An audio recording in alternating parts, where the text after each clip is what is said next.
मैं मोहम्मद इमरान लाइव सत्ता का सुधार आज पेप्टिक टाइम में खड़ा हुआ हूं और यहां पर ओबीसी महासभा के कई पदाधिकारी यहां पर मौजूद हैं। और आपको जैसा कि पता है कि छतरपुर के मेला ग्राउंड में भीम आर्मी, जैस, ओबीसी शायद अन्य संगठनों के द्वारा एक कार्यक्रम किया जा रहा है, जिसमें भीम आर्मी चीफ चंद्रशेखर आज़ाद जी यहाँ से निकलेंगे। उनका स्वागत करने के लिए कई ओबीसी महासभा के पदाधिकारी मौजूद हैं। हम उनसे ही बात करना चाहेंगे कि किस मुद्दे को लेकर ये कार्यक्रम है और क्या कैसा है।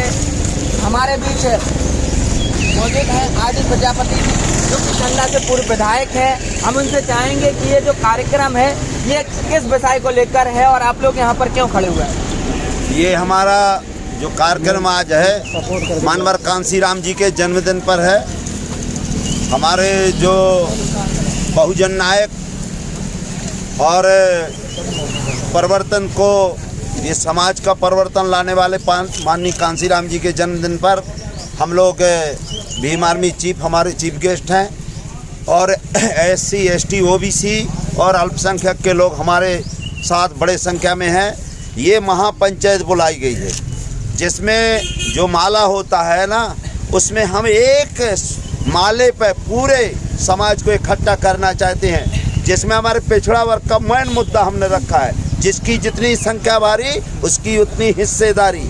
वोट हमारा रात तुम्हारा नहीं चलेगा, नहीं चलेगा। 100 में शोषित 90 है, 90 भाग हमारा है और 90 ने ललकारा है। भारत देश हमारा है, ये हमारा देश है। हम सब इकट्ठे हो रहे हैं और एक बहुत बड़ा महाकुंभ होने जा रहा है। लाखों की तादाद में है इकट्ठे हो रहे हैं। आज हम उनका स्वागत करने के लिए हमारे यहाँ काची समाज के लोग, लोधी समाज के, धोबी, नाई, तेली, सब समाज के पिछड़े वर्ग के और करीब हजारों की संख्या में झंडा आपने देख रहे होंगे सब पहने हुए, पूरा उनका स्वागत कर रहे हैं। कुर्मी, काची, एरगढ़िया जितने लोग हैं और हमारे साथ आपके पटेल साहब भी हैं, हमारे CV साहब भी हैं, हमारे अब जिला पंचायत सदस्य भी हैं और हमारे चौरसिया जी हैं। सब लोग हमारा पूरा कुनवा साथ में है। हमारी वो मैडम आर्या जी भी हैं।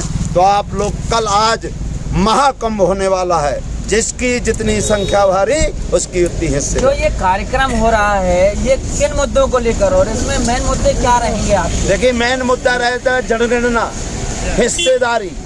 हिस्सेदारी हमें चाहिए। 100 में 90 है, 90 की हिस्सेदारी चाहिए। और पाखंडवाद का सफाया, प्रजातंत्र का लागू करना, पाखंडवाद का सफाया। इसके लिए हम लोग आज महापंचायत बुलाए हैं। लाखों की तादाद में इकट्ठे हो रहे हैं। लेकिन उनके जो परिवार वाले थे, गढ़ा में जो घटना घटी थी, कुछ लोग कह रहे हैं उस मुद्दे को लेकर ये कार्यक्रम किया जा रहा है। देखिए, मुद्दा तो इसमें बहुत है। मैं तो यार बहन बेटियों को बचाना है। जब हमारा इज्जत मान सम्मान नहीं बचेगा तो उसके लिए फिर हम क्या करेंगे। जिसके पास अगर बेटी हमारी इज्जत ही नहीं रहेगी तो हमको जिंदा रहना बेकार है। इसलिए उनके जो परिवार वाले थे उन्होंने एक स्टेटमेंट दिया था, वीडियो बाकायदा जारी किया था कि वो कट्टा नहीं लिए थे, वो टॉर्च लिए थे। उस पर क्या कहेंगे आप? देखो यार, टॉर्च तो उनको दिखते हैं जब वो भगवान को, अब उनको नहीं, मैं नहीं कह रहा हूँ, उनके परिवार वाले मैं कह रहा हूँ। नहीं, बिल्कुल उनकी बात है ना, उनके परिवार ने। मैं कह रहा हूँ अगर मैं डाकुओं के बीच में घसा हुआ हूँ और प्रधानमंत्री भी अकेले हैं, घुसे हुए हैं, घेरे हुए हैं, तो जैसा वो कहेंगे RD प्रजापति भी पैर दबाने लगेगा और मुख्यमंत्री, प्रधानमंत्री नहीं, DGP पैर दबाएगा अगर उनके बीच में अकेला है। क्या बात कर रहे हैं? तो आपका कहना है कि उनके ऊपर कोई दबाव? 100% दबाव। ये बुंदेलखंड भारत का सबसे पिछड़ा इलाका। यहाँ आज भी आदमी जूता पहन के नहीं जा सकता, बहन बेटियाँ चप्पल लेके नहीं जा सकती हैं, दरवाजे से जाती हैं। आज सवेरे से तेली सुबह घर से नहीं बाहर निकल सकता, कुआं में पानी नहीं भर सकते।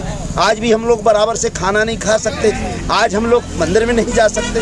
तो ये भारत का सबसे पिछड़ा इलाका है और इसी पिछड़ेपन को हम लोग इकट्ठा कर रहे हैं कि हमारी 100 रोटी हैं, 100 रोटी में हमें 90 चाहिए, 10 जिसकी है उसको चाहिए। हमारे साथ और अन्य लोग भी हैं, उनसे भी जानना चाहेंगे। आप लोगों की मांग थी कि उनको गिरफ्तार किया जाए और कोर्ट में पेश किया जाए, तो उन्होंने गिरफ्तार तो किया। कोर्ट ने जो आदेश दिया वो तो मानना पड़ेगा ना उनको। तो आप क्यों विरोध कर रहे हैं? आप लोग? हम लोग विरोध नहीं कर रहे हैं, हम लोग अपनी हिस्सेदारी की मांग कर रहे हैं। आज जो हमारा कार्यक्रम होने वाला है ओबीसी महासभा के नेतृत्व में एक संगम हो रहा है, जिसमें SC, ST, OBC और माइनॉरिटी सब लोग एक साथ इकट्ठा होकर के आज संकलन होगा कि और ओबीसी महासभा के बैनर के नीचे माननीय आर डी प्रजापति के बैनर के नीचे कार्यक्रम चल रहा है। लाखों की संख्या में भीड़ यहाँ इकट्ठी हो रही है चंद्रशेखर जी को सुनने के लिए, सब लोग आ रहे हैं। तो ये और अन्य लोग भी हैं, हम उनसे ही बात करेंगे। हमारे भी विनोद पटेल जी हैं जो पूर्व राजनगर विधानसभा से प्रत्याशी भी रहे हैं। क्या कहना चाहते हैं आज के कार्यक्रम के बारे में?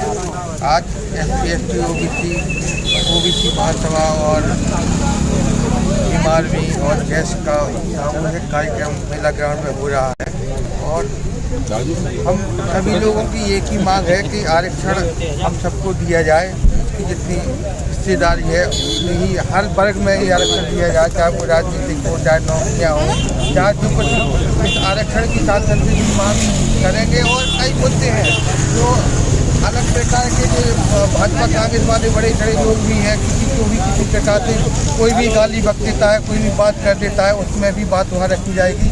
और सब इसी लोग हम SC, ST, OBC के लोग क्या किसी की इज्जत न डूबे, इसलिए सब एकत्र हो रहे हैं। हमारे बीच OBC महासभा के एक और पदाधिकारी गुड्डे खान जी, उनसे ही जानना चाहते हैं, क्या कहेंगे आप? हम लोग ये कहेंगे कि जो मनुवादी हैं, जो रावण वंश हैं, जो अपने लिए सिर्फ रावण वंश ही चाहते हैं कि हिंदू राष्ट्र बने और कोई पूरी दुनिया में कोई समाज नहीं चाहती है कि हिंदू राष्ट्र बने। सिर्फ रावण वंश के जो हैं अधिकारी, जो पदाधिकारी ब्राह्मण लॉबी के जो कुछ रावण वंश के पुत्र हैं, वो चाहते हैं कि हिंदू राष्ट्र बने और OBC और ST, SC इनको 90% लोगों को चाहते हैं कि जे पूरे में रहे, हम हलवा मलाई खाते रहें। जे रावण वंश का अंत करना है। जय OBC, जय समाजवाद। हमारे सीबी साहब हैं जी, हमारे साथ एक और OBC महासभा के पदाधिकारी हैं CB कुशवाहा जी, संभागी प्रभारी। क्या कहना चाहते हैं आप? जी, सभी को जय ज्योति जय भीम। देखिए, आज ये जो महाकुंभ होने जा रहा, यह किसी एक मुद्दे को लेकर के नहीं होने जा रहा। यह हिस्सेदारी की लड़ाई है, ये हिस्सेदारी की बात है। जब तक जातिगत जनगणना का एक मुख्य मुद्दा है, जब तक जातिगत जनगणना नहीं हो जाती है, तब तक सभी को हक अधिकार नहीं मिलने वाले। जातिगत जनगणना उसी प्रकार से है जिस प्रकार से भूमि का सीमांकन हो जाता है, पता चलता है कौन कितनी चारों तरफ से दबा के रखे हैं। तो वह जिस दिन जातिगत जनगणना हो जाएगी, उस दिन सारा पता चल जाएगा कि हमारे हक हिस्से को कौन खा रहा है। यह सिर्फ जातिगत जनगणना से ही पता चल पाएगा। बाकी हमारे बहुत सारी पितारनाएं, हमारी बहन बेटियां सुरक्षित नहीं हैं, हमारे हक अधिकार सुरक्षित नहीं हैं। वह सिर्फ और सिर्फ संवैधानिक तरीके से जातिगत जनगणना कराना मुख्य उद्देश्य है और चाहे सामाजिक हो, राजनीतिक हो, सभी में संख्या के अनुपात में हिस्सेदारी मिलना चाहिए। यही हमारी लड़ाई है।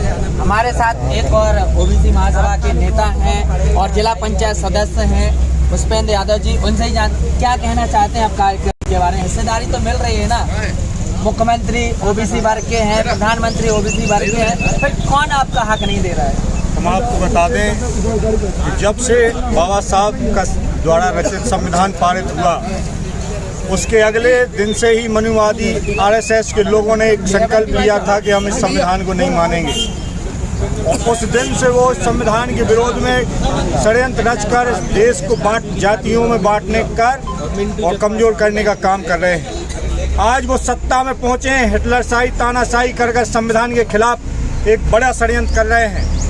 हमारे महापुरुषों ने, हमारे बुजुर्गों ने संविधान, देश को, आरक्षण को, हम 90% बहुजनों की सुरक्षा के लिए, बचाव के लिए, अधिकारों के लिए आंदोलन को तैयार किया, खड़ा किया समय समय पर। आज हम सब की जिम्मेदारी है जहां संविधान बचाने के लिए हमें प्राणों की आहुति देनी पड़ जाए, हमारे महापुरुषों की सामाजिक न्याय की व्रत को बचाने के लिए चाहे हमें अपनी जान गंवानी पड़े, खून का एक कतरा पाना पड़े, तो हम नौजवान तैयार हैं।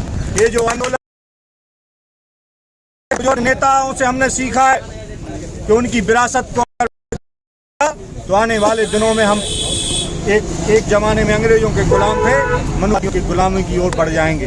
तो आज ये जो कार्यक्रम हो रहे हैं, कोई भी सामाजिक न्याय की कोई भी कहीं कोई क्रांति होती है, उसमें हमारी ओबीसी महासभा की पूरा संगठन, पूरी ताकत और पूरे सामाजिक न्याय हितैषी नौजवान, बुजुर्ग, क्रांतिकारी साथी उसमें भाग भी लेते हैं, हिस्सेदारी भी लेते हैं। और अब हमने तो तय कर लिया है कि इस मुहिम को हम गांव-गांव ले जा रहे हैं, लोगों को जगाने का काम कर रहे हैं। अगर किसान मजदूर कोई सबसे बड़ी आबादी में है तो हमारे पिछड़े वर्ग के, शोषित वंचित गरीब किसान वर्ग के लोग हैं, वो भी हमारे लोग हैं।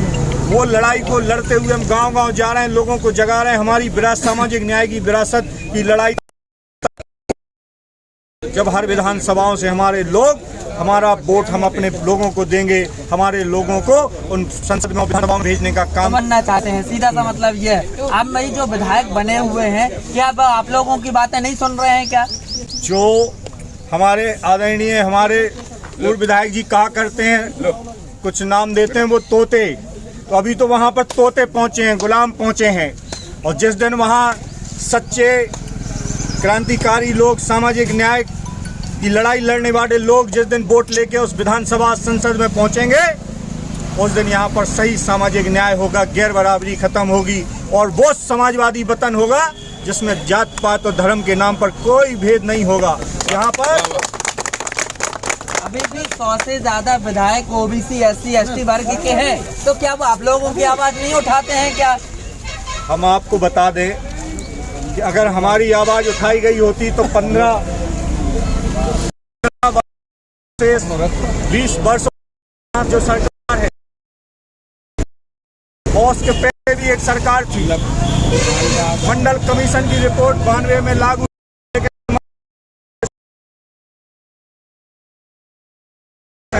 किया। अगर वो है, अगर हमारी बात उठाते तो हमें कम से कम 27% आरक्षण जरूर मिलता। भाजपा ने तो 13% दे दिया ना, वो तो मिठाई खिला रहे थे। दोनों ने ही कोर्ट में सरकारी वकील नहीं भेजे, पक्ष कमजोर रखा और जनता को झूठ बोलकर यहाँ बहकाते रहे। और अब हमें 27-28 नहीं चाहिए, हमारी तो जातिगत जनगणना कराई जाए और जितनी हमारी संख्या उतना हिस्सा हम लेकर रहेंगे। और आने हम इतनी संख्या में सामाजिक न्याय से विधायक, नेता, सांसद चुनेंगे कि हम मांगेंगे नहीं, हम देने वाले होंगे, मांगने वाले कोई और। दीदी का ले लो यार। अम्बेडकर साहब जिंदाबाद, अम्बेडकर साहब जिंदाबाद। हम उनसे ही बात करना चाहेंगे, क्या हो गया था विवाद? अभी आपका एक ऑडियो वायरल हो रहा था, फिर ज्ञापन हुआ, किस मुद्दों को लेकर? हम ये अलग पूछना चाहते हैं आपसे। सभी साथियों को जय ओबीसी, जय संविधान, जय भीम। और मैं कुमारी रानी रेखवार, ओबीसी महासभा जिला अध्यक्ष एवं माझी जनजाति प्रदेश अध्यक्ष। साथियों, ये मेरे क्षेत्र बमेठा थाने की बात है। इसमें क्या है, हमारे सीलोन पंचायत में जो रेखवार समाज के हमारे सरपंच हैं, उनको 1 साल होने जा रहा है, इतना प्रताड़ित किया जा रहा है। मनुवादियों का यही कहना है कि जब तक इस पंचायत में पंडित समाज का कोई सरपंच नहीं बनेगा, तब तक इस पंचायत में कोई कार्य नहीं होगा। तो उनको ये खबर पूछने के लिए मैंने अपने हमारे क्षेत्र के भाजपा के महामंत्री अरविंद पटेरिया जी हैं, उनसे मैंने आप करके ही हर शब्द में संबोधित किया है। और मैंने उनसे पूछना चाहा था कि ये जो रोजगार सहायक सचिव मुकेश पांडे जी हैं, तो इनके लिए आप इतना बढ़ावा क्यों दे रहे हैं, गरीब जनता की क्यों नहीं सुन रहे हैं? खास करके रेखवार समाज के लिए मैंने आवाज़ उठाना चाही थी, तो जिससे हमारे भाजपा के महामंत्री जो है उन्होंने एक अभद्र भाषा का प्रयोग किया है, लास्ट में बदतमीजी से बात की है। और इसका सबक हम लोग बहुत ही बड़े पैमाने पर बताएंगे और उनको सबक मिलेगा। हम लोग रुकेंगे नहीं, झुकेंगे नहीं। ज्ञापन दिया था उसमें आपने थाना प्रभारी को, उसमें क्या कहा उन्होंने, क्या आश्वासन? देखिए, हम लोगों ने ज्ञापन दिया है, बड़ी संख्या में ज्ञापन दिया है। थाना प्रभारी यानी आपकी ये बात ऊपर तक जाएगी।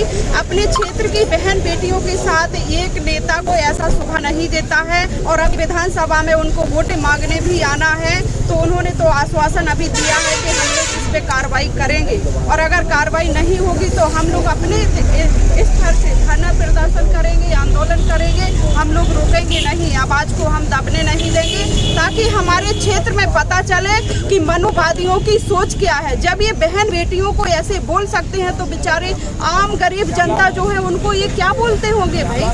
मैं एक प्रदेश लेवल की प्रदेश अध्यक्ष हूँ रेकॉर्ड समाज की, और इन्होंने ऐसे अभद्रता से बात की है, ये गुजल टाइप का समझ लिया है। तो जब एक पदाधिकारी को ये बोल सकते हैं ऐसा, तो आम जनता के साथ में कैसा व्यवहार रखते होंगे, इसका हम सबक सिखाएंगे और अभी हम आगे बढ़ेंगे इसके लिए। तो आप साफ गुस्सा देख सकते हैं रानी रैकवार जी के चेहरे पर। हमारे साथ एक और ओबीसी महासभा के किरण कुमार पटेल जिला अध्यक्ष हैं, और आपको बता दें ये 76D गैंग रेप में जेल भी काट कर आए हैं कुछ दिन। तो कैसा कार्यक्रम हो रहा है आज? ये ओबीसी महासभा और भीम आर्मी के संयुक्त रूप से एक बहुत बड़ा जनसभा का कार्यक्रम है, और सीधी सी बात ये है कि जैसे आपने अभी बताया कि 376D का मुकदमा दर्ज हुआ था, तो और इसी प्रकार से कई लोगों पर इस प्रकार के झूठे मुकदमे यहाँ पर दर्ज होते हैं। लोगों की बात नहीं सुनी जा रही है।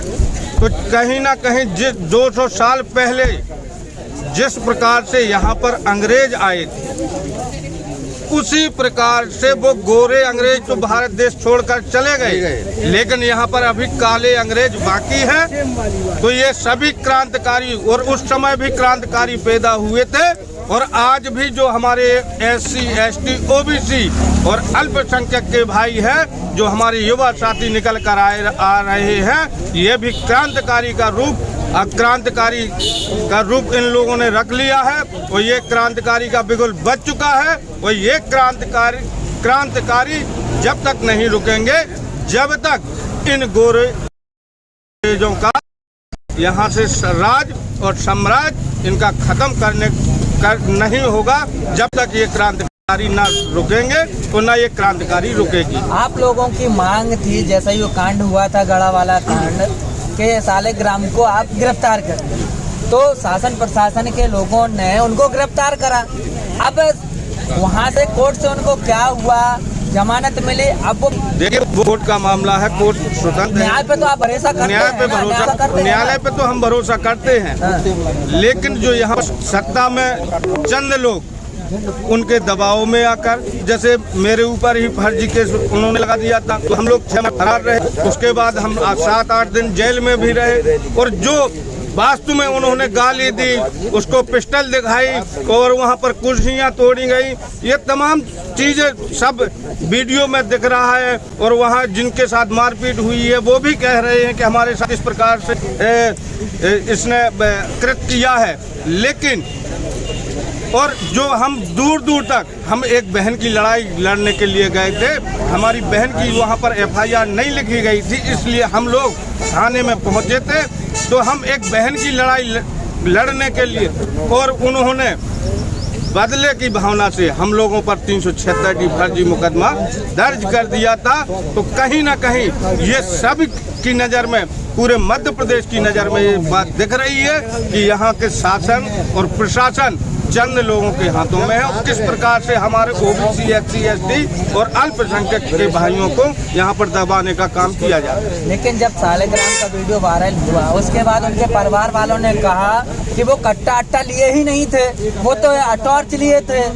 तो ये कैसे फिर? नहीं, ऐसा कुछ नहीं। वो फालतू का विवाद बना रहे हैं, फालतू का कुछ नहीं। अरे वो कह रहे हैं, आज आप उनसे पूछिए ना, आज आपको वहीं पर मिलेंगे, वो सभा स्थल में वहीं पर होंगे, और आप सबके सामने और आप लोगों के सामने भी उन्होंने कहा है कि हम लोगों को डराया गया था, धमकाया गया था, इस वजह से हम लोग डर के कारण हम लोगों से जबरदस्ती कहलवाया गया था कि पिस्टल नहीं है। तो नहीं, पर धीरेन्द्र शास्त्री ने एक बयान भी दिया था कि जो अपराधी है उसको आप पकड़िए, मेरा उससे कोई लेना देना नहीं है। ऐसा नहीं है। जब SC का भाई, OBC का भाई और ST का भाई यदि कहीं कुछ गलती से हो जाता है, तो वही धीरेन्द्र कृष्ण चाहते हैं कि हम तो मसल देंगे, हम बुलडोजर खरीदेंगे, हम फलाना करेंगे। अब जब उसका सगा भाई ये कर रहा है तो मैं पूछना चाहता हूँ कि आपकी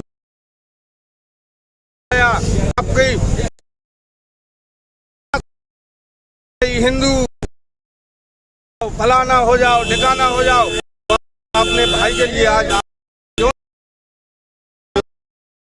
उसको जेल नहीं भेजने का काम कर रहे हैं। तो उन्होंने थोड़ी ना बचाया, वो तो कोर्ट ने फैसला दिया, न्यायाधीश ने फैसला दिया। तो वो न्यायालय का, देखो न्यायालय स्वतंत्र है, उस पर हम लोग कुछ नहीं कह सकते क्या हुआ क्या नहीं हुआ, ये बात न्यायालय का है, न्यायालय स्वतंत्र है। अरे बाबा जी कह रहे हिंदू राष्ट्र बन जाएगा, लेकिन यदि यही बात कहीं ओबीसी या एससी या एसटी के भाई के साथ हो गया होता तो जो वहाँ पर अभी तक वो जेल के अंदर होता, ये कहीं न कहीं शासन और प्रशासन का दबाव है। नहीं तो धीरेन्द्र शास्त्री जी कह रहे हैं हिंदू राष्ट्र घोषित हो जाए भारत, ये तो सभी लोग खुश हो जाएंगे ना। सुनो धीरेन्द्र कृष्ण शास्त्री जी हिंदू राष्ट्र की आड़ में वो केवल एक ही चीज नहीं खुलकर कह पा रहे हैं कि यहाँ पर ब्राह्मण राष्ट्र घोषित होना चाहिए। उनका कहने का मतलब यही है कि इस भारत देश के अंदर ब्राह्मण राष्ट्र घोषित होना चाहिए। वो ये तो लुभाने का और गुमराह करने को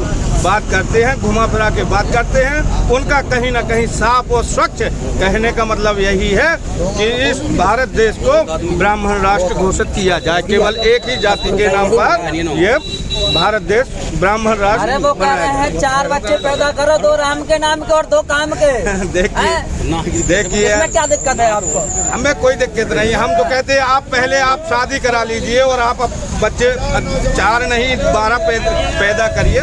वो लोगों की क्षमता है, अपनी अपनी सोच है कि हमें कितने बच्चे पैदा करना, किसी के कहने से थोड़ी करता है। आप हर बात पर धीरेन्द्र कृष्ण शास्त्री से फिर जाते हैं, कुछ अच्छा भी तो करते हो। कन्याओं के विवाह किया उन्होंने, तो क्या कन्याओं का? मैं पूछना चाहता हूँ, उनको खाने के लिए भोजन नसीब नहीं होता था तो क्या उन्होंने अपने बाप के पैसे लगाए हैं क्या? वो पैसा हमारी ओबीसी एससी एसटी के भाइयों का पैसा है जिसमें कन्याओं का विवाह किया गया है वहाँ। तो ये थे हमारे साथ कृष्ण कुमार पटेल जी, ओबीसी महासभा के नेता, और अन्य हमारे साथ नेता भी हैं, हम उनसे ही बात करना चाहेंगे थोड़ा सा। और अन्य लोग भी हैं हमारे साथ, कुलदीप चौरसिया जी भी हैं, हम उनसे ही बात करना चाहेंगे। थोड़ा सा आप पास आ जाए। ये ओबीसी महासभा कार्यकारी प्रदेश अध्यक्ष है, क्या कहना चाहते हैं आज के कार्यक्रम के बारे में? आप क्या कहलवाना चाहते हैं, आप ये बताएं। आपकी धीरेन्द्र कृष्ण शास्त्री से लड़ाई है, हिंदू राष्ट्र से बुराई है, 4 बच्चों को लेकर है, आरक्षण को लेकर है, जनसंख्या को लेकर है, किस मुद्दे पर आपकी लड़ाई है, किस मुद्दे पर कार्यक्रम हो रहा है? ये सवाल मेरे से हटके है ये सवाल। अच्छा। मेरी जो रूट लाइन है जी, आप अपनी लाइन बताइए। मेरे रूट लाइन में ये सब नहीं आता है। 4 बच्चे हो, 6 बच्चे हो, ये सब ये हमारे मुद्दों को डाइवर्ट करने वाली बातें हो रही हैं ये, ठीक है ना। और जिनका आपने नाम लिया मैं तो उनको जानता ही नहीं हूँ, कहाँ के हैं, कौन है, कैसे हैं, ठीक है। हमारा जो देश है, ठीक है, वो संविधान की व्यवस्था से चलने वाला है। यहाँ जो शक्तियाँ हैं वो संविधान से प्रदत्त होती हैं। अगर यहाँ पर किसी को न्याय चाहिए, चाहे वो अंतिम छोर का व्यक्ति हो, चाहे उच्च वर्ग का हो, चाहे नीचे कोई भी व्यक्ति हो, सारे मसले कोर्ट कचहरी और राजनीति में उलझे हुए हैं। तो हम बात अगर करें तो संवैधानिक व्यवस्था की करें, संवैधानिक पावर की करें। अब आपके जो आयोजन हो रहे हैं, जब तक आप पढ़ेंगे नहीं, जब तक आप उच्च शिक्षा नहीं ग्रहण करेंगे तो आप न्यायपालिका में कैसे पहुंच जाएंगे?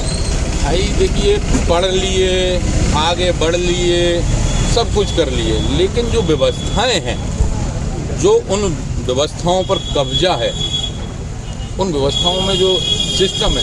अब आप कह रहे हैं कि जुडिशियल में कैसे नहीं पहुंच रहे, तो भाई कॉलेजियम में वहाँ पे कोई पेपर प्रणाली ही नहीं है। वो तो सीधा सा कॉन्सेप्ट है, इस हाथ लिया, इस हाथ बिठा दिया। जब वहाँ पे कोई प्रणाली ही नहीं है, सीधी व्यवस्था है, कॉलेजियम का नियम ही है सीधा। अच्छा, सरकार भी उसमें कोई हस्तक्षेप नहीं कर रही, इस चीज़ को ख़त्म करना चाहिए, 21वीं सदी का ज़माना है। तो अब रही बात संसद विधायक, तो अब पढ़ लिख गए हैं लोग, तो हम लोगों को बताया कुर्मी है तो खेत में काम करे, कुशवाहा है तो खेतों में काम करे, चौरसिया है तो वो पान उगावनी का काम करे। तो ये सारी चीज़ें व्यवस्थाएं हैं, तो इन सब व्यवस्थाओं को हमें समझना पड़ेगा। हर बार समाज है बोले तो ये तो उठा के ईंट गारे का काम और कुम्हार समाज है बोले तो ये घड़े बनाने का काम करे। तमाम जितनी हमारी जातियाँ हैं, ओबीसी, एससी, एसटी की, आदिवासी बोले वो जंगलों में रहो। अरे भाई इंसान है वो, यहाँ पे मूल्यवासी है, पहला व्यक्ति है वो इस धरती का। बोलते हो आप जंगलों, अरे वो राजा हैं, उनके इतिहास को देखो। ये कमेरे समाज है, लुटेरे समाज नहीं। यहाँ से लूट के कोई नहीं जा रहा है, यहाँ से लूट के जो चले गए हैं वो लुटेरे हैं। हमें अपने लोगों को जानने की ज़रूरत है, अपने समाज को पहचानने की ज़रूरत है, अपने इतिहास को जानने की ज़रूरत है। जातिगत जनगणना नहीं हो रही है। मुख्यमंत्री आपके ओबीसी वर्ग से, प्रधानमंत्री आपके ओबीसी वर्ग से, अन्य मंत्रीगण आपके ओबीसी वर्ग से, तो वो क्यों नहीं आपके वर्ग की, अपने वर्ग की क्यों नहीं जनगणना कराना चाहते हैं? क्या पैंच है आखिर, क्या दिक्कत है उनको? देखिए क्या है कि जब तक जो व्यवस्थाओं से हमारे मुख्यमंत्री साहब, हमारे प्रधानमंत्री साहब, देश में इस वोट की सबसे बड़ी ताकत पता है, ठीक है। हम एक वोट प्रणाली से इन लोगों को चुनते हैं, चूँकि अपने अपने पार्टी के गाइडलाइन है, कौन किससे आया। अब क्या होता है कि जब कुल्हाड़ी होती है, जो कुल्हाड़ी में जो बैट डाला जाता है ना, वो लकड़ी का होता है। उसी लकड़ी से वो कुल्हाड़ी में जो बल मिलता है ना, फिर वो कुल्हाड़ी कहाँ चलती है, उन्हीं पेड़ों पर चलती है। तो ये व्यवस्था है, इस व्यवस्था को समझना पड़ेगा। हमें अपने मुख्यमंत्री, अपनी विचारधारा के लोगों को आगे प्रमोट करना पड़ेगा, आगे बढ़ाना पड़ेगा, और तब जाके हम लोग सत्ता संसाधनों में काबिज होंगे। अपने जो समाज के निम्न स्तर के लोग हैं उनको आराम देने का काम कर पाएंगे, तब जाके जुडिशियल हाथ में कंट्रोल में ले पाएंगे, तब जाके अपने प्रशासनिक अधिकारियों को कंट्रोल में ले पाएंगे, तब जाके हम अपने किसान हों, नौजवान बेरोजगार हों, तमाम महिलाएं हों, उनकी सुरक्षा से संबंधित हो, उनसे रोजगार से संबंधित हो, तब जाके हम उन लोगों को सहयोग और आराम दे सकते हैं। जब हमारी व्यवस्था में है ही नहीं, आज छतरपुर को देख लो आप, संख्या हमारी चुनाव प्रणाली में हम लोग बाहर हैं। निश्चित है कि आने वाले समय में हम लोग लगातार प्रयास कर रहे हैं समाज के अंदर। आज के कार्यक्रम में ओबीसी महासभा, ओबीसी वर्ग के लगभग कितने लोग कार्यक्रम में शामिल हो रहे हैं? जो संयुक्त कार्यक्रम है वो हो रहा है। आप देखिए छतरपुर में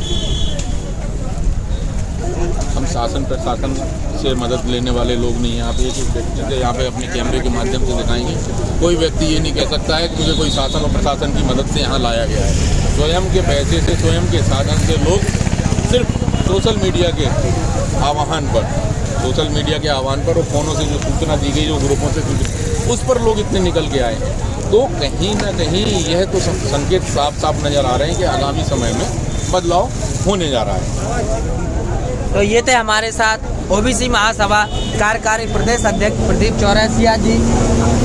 हम अन्य लोगों से भी बात करना चाहेंगे। हमारे साथ नरेंद्र पटेल जी भी है, ओबीसी महासभा प्रदेश सचिव हैं। क्या कहना चाहते हैं आप कार्यक्रम के बारे में? आज जो हमारा SC ST OBC माइनॉरिटी का और बीमारियों की बता रहे हैं, जो हमारे SC ST OBC पर रोज आए दिन अत्याचार सवर्णों के द्वारा किया जाता है, इसका जवाब देने के लिए बीमारी के चीफ बता रहे हैं। तो ये थे हमारे साथ, मैं मोहम्मद इमरान, लाइव सत्ता सुधार के लिए धन्यवाद।